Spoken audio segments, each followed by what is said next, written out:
užriša dalį variantų puolime. Čia Echodas, galingas blokas. Griūna Gytis Masiulis, Švambaris iš toli. Laisvas atakuoja ir pataiko 58-45. Echodas.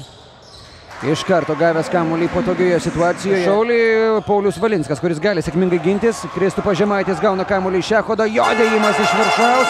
Šeimininkai ir toliau atsilieka, tiesa tik 5 taškais. Čia Gytis Masiulis, arčiau krepšio. Gytis Masiulis. Pataiko. Žemaitis. Arčiau krepšio nepataiko jis. Echodas pamuša kamuolį. Taip, metimai 57.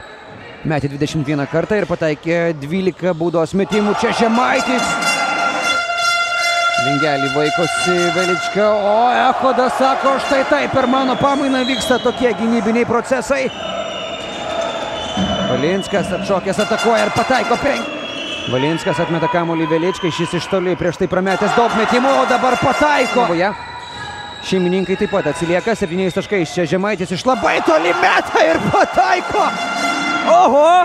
Net nemeta į krepšį desperatiško metimo ir rezultatas yra aiškus 71-68. Žalgirio krepšininkai gali patekti į finalo ketvirtą, jeigu laimės dar vieną serijos rungtynę šį kartą Mažeikiuose.